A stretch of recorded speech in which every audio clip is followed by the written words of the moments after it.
Hi, this is supposed to be explanation of essential question number 2, time value of money, version 5 during the summer of 2011. So let's take a look at this one. You have here is something that looks like a linear gradient right around the middle. You got something that looks like a constant series here, and you've got something that starts off also as a constant series too. The key thing to remember though is that this linear gradient part is what's tricky. Linear gradients always have to start at 0, and then they go ahead and move the same dollar amount every single time period. It could be up, could be down, but they always have to start at 0. So if it looks like a linear gradient isn't starting at 0, it means that you have to either push it up by a constant series, or you got to push it down by a constant series. And we're going to be using that push it down by a constant series part and have the linear gradient build on top of it. So what you should be visualizing is that there's this constant series that starts at 0 and doesn't end at time period 4, but it should extend in this case all the way out till time period 10. So we've got this long constant series we're doing right here. And then the linear gradient part kicks in because it goes from -7 to -5, so you see this +2 here. It goes from -7 to -3, so there's a +4, and then there's a +6, and then there is a +8, and then there is a plus, and so on down the line. So we get all the way back up to there. So we're starting at -7, and then we have something which is a positive linear gradient series. This part right here is just a constant series. So let's get all our bits and pieces together to find the present worth. We'll start out with this constant series, which is -7. We'll figure out what the n is, and we'll also figure out how to time shift it. We've got a linear gradient series, which is something that goes up by 2. So it's p given we know cap g. There's the I. We'll figure out what the n is and how we're supposed to shift it. And the last one is that constant series at the end, the one that's +7. Looking for p and given we know a, I. And again, we'll start out what the n is and how to shift it. We'll start with the easy part first, which is right here.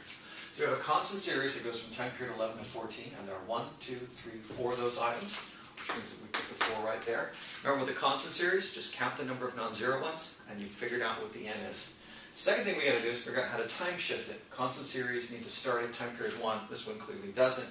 So we know it's got to be time shifted. What I'm going to do is think about it as, well, if that's where 1 is, 10 is where the relative 0 is.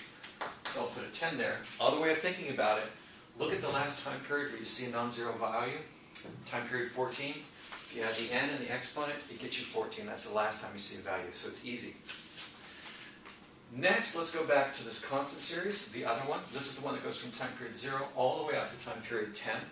So this is the one that kind of pushes down that linear gradient series. And this is one that's 1, 2, 3, 4, 5, 6, 7, 8, 9, 10, 11 long. And what's funny about this one is that instead of starting in time period 1, it starts at time period 0. So I'm just going to use that counting rule, that addition rule that says this plus this gives you the last time period where you see a value. And it works. Dividing by 1 plus I, the -1, is the same thing as multiplying by 1 plus I. So it's all the negative exponent gets you there. So this should be fine. And now the last one is to do with the linear gradient. And what we're doing here is you follow the rule that's saying that we've got a 2 here, there's a 4 here, there's a 6 here.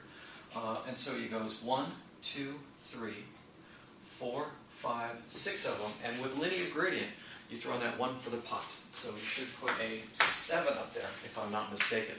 Now that's because linear gradient's a little strange, because it's defined to go 0 in time period 0, and then 0 in time period 1. And then after that it goes G, 2G, 3G, 4G. So it's that really weird definition that's there that means that you got to add that 1 for the pot. Last element, how to time shift it. Well, this is a linear gradient sequence that would have 0 right here in time period 3, 1 in time period 4, 2 in time period 5. It's the first time you see a value. So you know you got a time shift. Well, got to get it to time period 10. So you know that a 3 is supposed to be there. And if you look, it should work with your logic. Here should be time period 0, here's time period 1, 2, 3, 4, 5, 6, 7. So it makes sense from that point of view and not just the addition view. So this should give you the present worth of essential question number 2, version number 5, during the summer of 2011.